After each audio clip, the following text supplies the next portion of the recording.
Hello friends, welcome to Sri kids TV. Tamil கதைகள். புத்திசாலி காகம். ஒரு அழகான கிராமத்துல ஒரு கருப்பு நிற காகம் வசிச்சுட்டு வந்ததாம். அந்த காகம் ஊர் ஃபுல்லா சுத்தி திரியும் போது ரொம்ப தாகமா ஆயிடுச்சான். தாகத்தை தணிக்கிறதுக்காக கிணத்து பக்கத்துல இருந்த ஒரு பானை மேல போய் உட்கார்ந்துச்சான். பானைக்குள்ள தண்ணி அளவு ரொம்ப கம்மியா இருந்ததாம். அதை பார்த்த காகம் தண்ணி குடிக்க முடியாம தவிச்சுதான். அதுக்கப்புறம் என்ன செய்யலாம் என்று காகம் யோசிக்கும் போது அங்க பக்கத்துல கற்கள் இருப்பதை பார்த்து ஒரு ஐடியா தோணுச்சான். அதுக்கப்புறமா ஒரு கல்லா எடுத்து அந்த காகம் அந்த பானைக்குள்ள போட்டுச்சான். இப்போ தண்ணியோட அளவு அதிகமாகிடுச்சான். இப்போ காகம் தாகம் தீர தண்ணி குடிச்சிட்டு அங்கிருந்து பறந்த மறுபடியும் ஊரை சுத்தி பார்த்துச்சான். தமிழ் கதைகள். பாட்டி சுட்ட வடை. ஏமாந்த காகமும் கந்திரக்கார நரியும். ஒரு அழகான கிராமத்துல ஒரு கருப்பு காகம் வாழ்ந்துட்டு வந்ததாம். அந்த காகத்துக்கு ரொம்ப பசி எடுக்கவும் உணவு தேடி அங்க இங்க அலைஞ்சிட்டு இருந்ததாம். அப்ப தூரத்துல ஒரு பாட்டி வடை சுட்டு வித்துட்டு இருந்ததை பார்த்துதான். வடைய பார்த்தது காகத்துக்கு ரொம்ப பசி அதிகமாயிடுச்சான். உடனே அது எப்படினாலும் சாப்பிடணும்னு ஆசைப்பட்டு காகம் பாட்டி கிட்ட போய் பேசிச்சான். பாட்டி எப்படி இருக்கீங்க அப்படின்னு கேட்டுச்சான். அதுக்கு பாட்டி இருக்கேன்ப்பா அப்படின்னு சொன்னாங்களாம். பாட்டி அசந்த நேரம் பார்த்து காக்கா வடை ஒன்ன திருட்டிக்கிட்டு அங்கிருந்து பறந்து போயிடுச்சான். பறந்து போய் ஒரு மரத்துல உட்கார்ந்துட்டு இருந்தான் காக்கா. அப்போ அந்த வழியா ஒரு குள்ள நரி பாட்டு பாடிக்கிட்டே வந்துட்டு இருந்ததாம். நரி காக்காவை பார்த்துதான். காக்கா வாயில வடை வச்சிருக்கிறத பார்த்ததும் நரிக்கு வடையை சாப்பிடணும்னு ஆசை வந்துதான். உடனே காகத்தை பார்த்த நரி, நண்பா எப்படி இருக்க அப்படின்னு கேட்டுச்சான். அதுக்கு காகம் ஒன்னு பதில் சொல்லிச்சான். நண்பா, நீ நல்லா பாடுவேன்னு கேள்விப்பட்டேன், எனக்காக ஒரு பாட்டு பாட அப்படின்னு நரி கேட்டுச்சான். அதை கேட்ட காகம் பதில் சொல்லிச்சான். உடனே நரியும், ஆஹா, நீ இப்படி சொன்னதே ஒரு பாட்டு மாதிரி இருக்கே, நீ வாயை திறந்து பாடினா எப்படி இருக்கும் அப்படின்னு சொல்லிச்சான். அதை கேட்ட உடனே காகம் ரொம்ப சந்தோஷப்பட்டு வாயை திறந்து காடு பாட்டு பாடிச்சான். அவ்வளவுதான், காக்கா வாயில் இந்த வடை பொத்துன்னு கீழே விழுந்து போச்சான். அத உடனே நரி எடுத்து சாப்பிட்டுடுச்சான். இத பார்த்த காகம் கோவமாகி, நரியே எதுக்கு என் வடைய சாப்பிட்டேன்னு கேட்டுச்சான். அதுக்கு அந்த தந்திரக்கார நரி சொல்லிச்சான், ஏமாந்தது உன்னோட தப்புன்னு சொல்லிட்டு அங்கிருந்து நடந்து போயிடுச்சான். ஏமாந்த காகமும் வேற வழி இல்லாம அங்க கிணத்தடியில இருந்த தண்ணீரை குடிச்சிட்டு பறந்து போய் மறுபடியும் உணவு தேடிச்சான். தமிழ் கதைகள். கர்வம் கொண்ட காக்கை. ஒரு காட்டுக்குள்ள ஒரு காக்கா கூட்டம் இருந்ததாம். அதுல ராமுன்ற காகம் மட்டும் எப்பயும் தனியாதான் இருக்குமா. ஏன்னா அதுக்கு மற்ற காகங்களை விட தான் தான் ரொம்ப அழகுன்ற கர்வமா. எப்பயுமே தனியாதான் பறந்து சுத்திட்டு இருக்குமா. ஒரு நாள் தாகத்துக்காக தண்ணி குடிக்கிறதுக்காக ஆத்தங்கரை பக்கமா போய் உட்கார்ந்துதான். தண்ணியில தன் முகத்தை பார்த்து ரொம்ப தன்னை தனி புகழ்ந்துட்டு இருந்ததான். அட எவ்வளோ அழகு, இந்த உலகிலே நான் தான் ரொம்ப சந்தோஷமானவன் அப்படின்னு நினைச்சிட்டு இருந்ததான். அப்போ அந்த நேரம் இங்கிருந்தும் வந்திருந்த அன்னப்பறவைங்க ஆத்தங்கரையில உட்கார்ந்துட்டு இருந்ததான். அன்னப்பறவைகளை பார்த்த காகம், ஐயோ இவ்வளோ அழகா இருக்கே, அப்போ உலகத்திலே ரொம்ப சந்தோஷமா இருக்கிற பறவை இந்த அன்னப்பறவையா தான் இருக்கும் அப்படின்னு நினைச்சுக்கிட்டு அங்க இருந்து அன்னப்பறவையை பார்க்கறதுக்கு கிட்ட போச்சான். கிட்ட போய் உட்கார்ந்துட்டு அன்னப்பறவைய, எவ்வளோ வெள்ளையா இருக்கு, சரி நம்ம பேசுவோம் அன்னப்பறவைய அப்படின்னு கூப்பிட்டுதான். அன்னப்பறவையை பார்த்து, நீங்க இவ்வளோ அழகா வெள்ளையா இருக்கீங்களே, அப்ப நீங்க தான் உலகத்திலே ரொம்ப சந்தோஷமா இருப்பீங்கல்ல அப்படின்னு கேட்டுதான். அதுக்கு அன்னப்பறவையோ, நானும் அப்படிதான் நினைச்சிட்டு இருந்தேன், ஆனா கிளியை பார்த்த பிறகு என்னுடைய எண்ணமே மாறி போச்சு. கிளி எவ்வளவு அழகு தெரியுமா, அதுக்கு முன்னாடிலாம் நான் ரொம்ப தூசு மாதிரி ஆடிட்டேன் அப்படின்னு சொல்லிச்சான். அதை கேட்டதுக்காக அங்கிருந்து பறந்து கிளியை பார்க்கறதுக்காக கிளியோட பொந்து இருக்கிற இடத்துக்கு போச்சான்.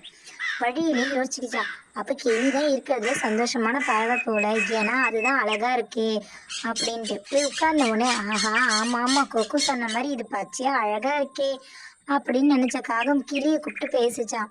கிளியே கிளியே, நீ இவ்வளோ அழகா இருக்கியே, அப்ப நீதான் உலகத்திலே சந்தோஷமான பறவையா அப்படின்னு கேட்டுச்சான். அதை கேட்ட கிளி, நீ வேறப்பா, நானும் அப்படிதான் நினைச்சிட்டு இருந்தேன். ஆனா காட்டுக்குள்ள இருக்க மயிலை பார்த்த பிறகு என் எண்ணம் முழுசா மறைஞ்சு போச்சு. மயில் எவ்வளோ அழகு தெரியுமா, அதுக்கு முன்னாடிலாம் ரொம்ப சாதாரணம் அப்படின்னு சொல்லிச்சான். இதை கேட்ட காகம் மயிலை பார்க்கறதுக்காக காட்டுக்கு போச்சான். ரொம்ப தூரம் பறந்து போன காகம் ஒரு மரத்தடியில ஒரு மயில் ஒண்ணு இருக்கிறத பார்த்துதான். அது பக்கத்துல போய் உட்கார்ந்துதான். அதுக்கப்புறம் மயில் அழகா ரசிச்சுதான். ஆமா ஆமா கிளி சொன்ன மாதிரி மயில் எவ்வளோ அழகு அப்படின்னு நினைச்சு மயிலை கூப்பிட்டுதான் காகம். மயிலும் திரும்பி பார்த்துதான். அதை பார்த்த காகம், மயிலே மயிலே, நீ தான் ரொம்ப அழகா இருக்க, அப்ப நீ தானே இந்த உலகத்திலே ரொம்ப சந்தோஷமான பறவை அப்படின்னு கேட்டுதான். அதுக்கு மயிலோ, நான் அழகா இருக்கேன் ஆனா நான் சந்தோஷமா இல்லை அப்படின்னு சொல்லிச்சான். இதை கேட்ட காகம் அதிர்ச்சி ஆயிடுச்சான். ஏன் இப்படி சொல்ற அப்படின்னு கேட்டுதான். அதுக்கு மயிலோ, ஆமா நான் ரொம்ப அழகா இருக்கேன், அதுக்கேத்த மாதிரி என்னோட சுத்தி ஆபத்துகளும் அதிகமா இருக்கு. என்னை வேடன்னு பார்த்தா வேட்டையாடுவான், மக்களும் என்னை பார்த்தா வனவிலங்கு பூங்காலாம் அடைச்சி வச்சிருவாங்க.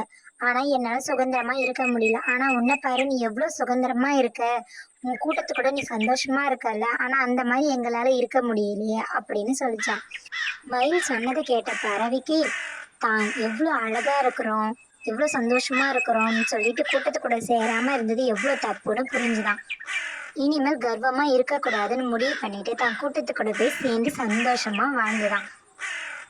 தமிழ் கதைகள். காகமும் அன்னமும். நீதி, ஆணவம் அழிவை தரும். ஒரு அழகான கடற்கரையில 2 அன்னப்பறவைகள் நைந்துட்டு இருந்துதான். அந்த கடற்கரைக்கு ஒரு ஆணவம் கொண்ட கருப்பு காகம் பறந்து வந்துதான். அங்கிருந்து வந்து அன்னப்பறவையின் பக்கத்துல உட்கார்ந்த காகம் அன்னப்பறவைய அழைத்ததாம். அன்னப்பறவையே, நீதான் சிறந்த பறவைன்னு எல்லாம் சொல்றாங்களே, உண்மையாலுமே நீ ரொம்ப தூரம் பறப்பியா அப்படின்னு கேட்டுச்சான். அதுக்கு அன்னப்பறவை ஆமான்னு பதில் சொல்லிச்சான். உடனே காகம், என்னை விட நீ சிறப்பா பறப்பியா அப்படின்னு கேட்டுச்சான். அதுக்கு அன்னப்பறவை ஆமான்னு சொல்லிச்சான்.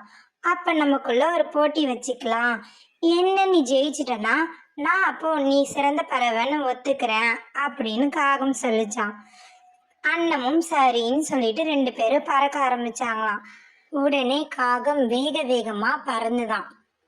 அன்னப்பறவையும் மெதுவா பறந்து வந்துட்டு இருந்துதான். பாதி தூரம் காகமும் அன்னமும் சமமா பறந்து போயிட்டு இருக்கும் போது திடீர்னு காகத்துக்கு தன்னால பறக்க முடியலன்றத புரிஞ்சுக்க முடியுதான். அப்ப சொல்லிச்சான், ஐயோயோ என்னால முடியல, எனக்கு மயக்கம் வர மாதிரி இருக்கு, நான் தண்ணிக்குள்ள விழுந்துருவேன் போலையே அப்படின்னு சொல்லிச்சான். அதை கேட்ட அன்னப்பறவை, ஒன்றும் கவலைப்படாத, நான் இருக்கல, நான் பார்த்துக்கிறேன், நீ வந்து என் மேல உட்காந்துக்கோ அப்படின்னு சொல்லிச்சான். அதை கேட்ட காகமும் அன்னப்பறவை மேல உட்காந்துக்குச்சான். இதுக்கப்புறம் போட்டி வேணான்னு முடிவு பண்ண பறவைங்க 2ம் மறுபடியும் கரை பக்கமா திரும்பி பறக்க ஆரம்பிச்சு வந்தாங்களாம். கரைக்கு வந்ததுமே காகம் அன்னப்பறவை கிட்ட தான் செஞ்சதுக்கு மன்னிப்பு கேட்டுதான். நான் ஆணவத்துல தெரியாம உங்களை எதிர்த்து பேசிட்டேன், ஆனா நீங்க உங்க பெருந்தன்மையால என் உயிரையே காப்பாத்திட்டீங்க அப்படின்னு சொல்லிச்சான். அதை கேட்ட அன்னம், ஆமாப்பா நீ ரொம்ப ஆணவத்துல இருந்துட்ட, ஆணவம் வந்து அழிவைதான் கொடுக்கும், இப்ப நான் உதவாம இருந்திருந்தா உனக்கு என்ன ஆயிருக்கும் நீயே நினைச்சு பாரு, என்கிட்டன்னு இல்லை மற்ற யாருக்கிட்டமே இனிமேல் ஆணவமா நடந்துக்காதன்னு அறிவுரை கூறியதாம். அதை கேட்ட காகமும் சரி என்று அங்கிருந்து பறந்து சென்றதாம். தமிழ் கதைகள். விளக்கு வைத்த வீடு. ஒரு கிராமத்துக்கு பக்கத்துல இருக்க காட்டுல 2 காகங்கள் அழகான கூடு கட்டி ரொம்ப சந்தோஷமா இருந்தாங்களாம். அதுல ஒரு காகம் சொல்லிச்சான், என்னங்க இந்த வீடு நம்ம குழந்தைங்களுக்கு ரொம்ப அழகா இருக்கும்ல அப்படின்னு. அதுக்கு இன்னொரு காகம் ஆமான்னு சொல்லிச்சான். சீக்கிரமா நம்மளும் முட்டைகள் இடுவோம், நம்ம குழந்தைகளும் சீக்கிரமா வளர்ந்துருவாங்க இந்த வீட்டுல, இந்த வீடு அவ்வளோ அழகா இருக்கு அப்படின்னு 2 பேரும் ரொம்ப சந்தோஷமா வாழ்ந்துட்டு இருந்தாங்களாம். ஒரு நாள் உணவுக்காக அங்க இங்கேயும் தேடி களைச்சு போன அவங்க 2 பேரும் வீடு திரும்பவே ரொம்ப லேட் ஆயிடுச்சாம். வரும்போது ஒரு கிராமத்து வழியா வந்த காகங்கள் அங்கிருந்த விளக்குகளை பார்த்துதான். தான் வீட்டுக்கு வந்ததும் பெண் காகம் சொல்லிச்சான், என்னங்க, நம்மளோட வீடு எப்படி இருட்டா இருக்கு, ஆனா கிராமத்துல இருக்க வீடுலாம் பாருங்க எவ்வளவு வெளிச்சமா இருக்கு அப்படின்னு சொல்லிச்சான். அடா ஆமாப்பா, அதெல்லாம் நான் பார்த்தேன், நம்ம என்ன பண்றது, அவங்கெல்லாம் விளக்கு வச்சிருக்காங்க அப்படின்னு சொல்லிச்சான்.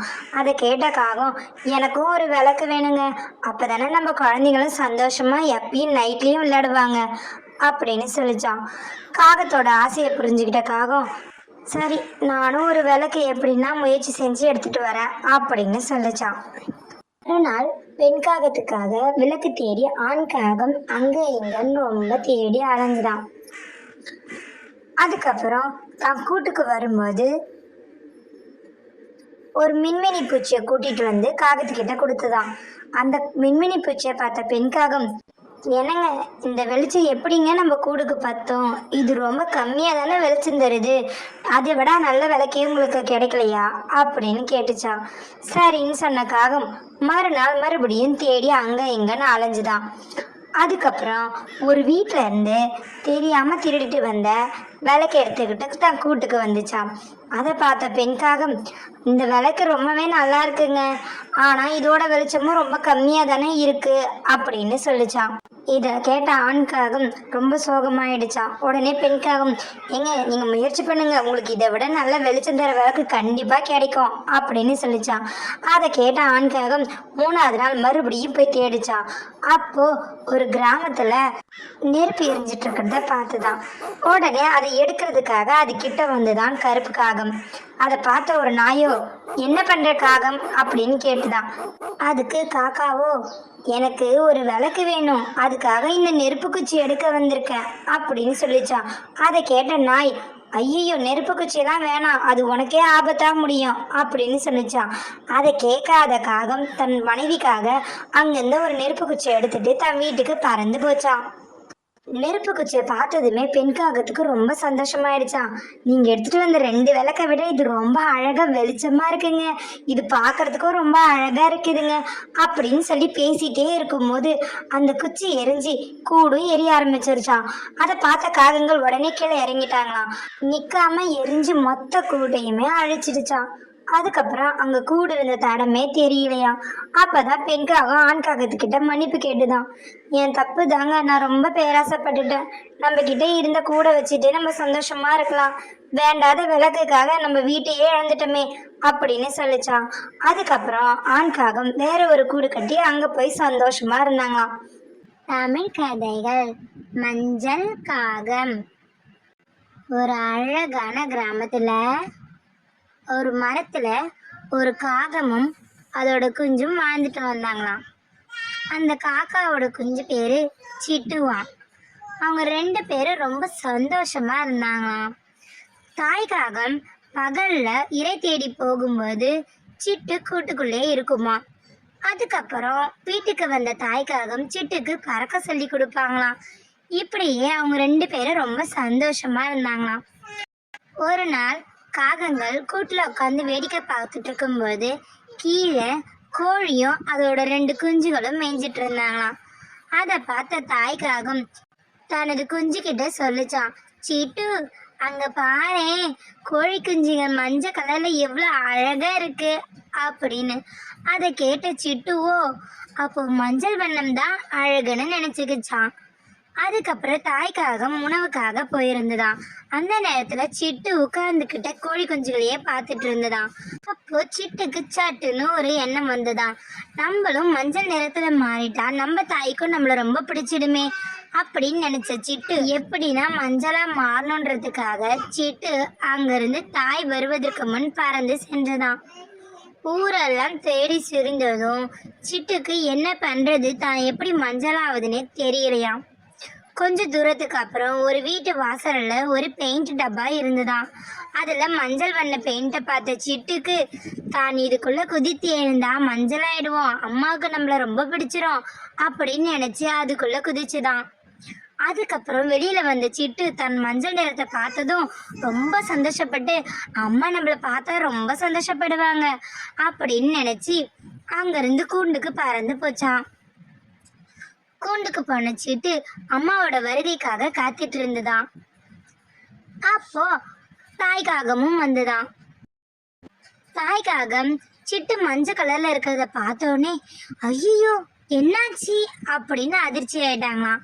அப்போ சிட்டு சொன்னாராம், அம்மா நீங்க தானே சொன்னீங்க மஞ்சள் வண்ணத்துல அந்த கோழி குஞ்சுகள் ரொம்ப அழகா இருக்குன்னு, அதான் நானும் மஞ்சள் வண்ணத்துல மாறிட்டேன், இப்போ நானும் அழகா தானம்மா இருக்கேன் அப்படின்னு கேட்டுதான். அப்பதான் தாய் காகத்துக்கு தான் சிட்டுவை கோழி குஞ்சுகளோட ஒப்பிட்டது எவ்வளவு தப்புன்னு புரிஞ்சுக்கிட்டாங்களாம். இதை எப்படின்னா சிட்டுக்கு புரிய வைக்கணும்னு ஆசைப்பட்ட தாய் காகம் சிட்டுவை அங்கிருந்து ஒரு பக்கத்துல இருக்கிற ஒரு குளத்துக்கு கூட்டிட்டு போனாங்களாம். குளத்துல போய் குளிச்சுட்டு வர சொன்னாங்களாம் தாய் காகம். அதை கேட்டு சிட்டுவும் போய் குளிச்சுட்டு வந்துதான். உடனே மறுபடியும் கருமை நிறமா வந்துடுச்சாம்.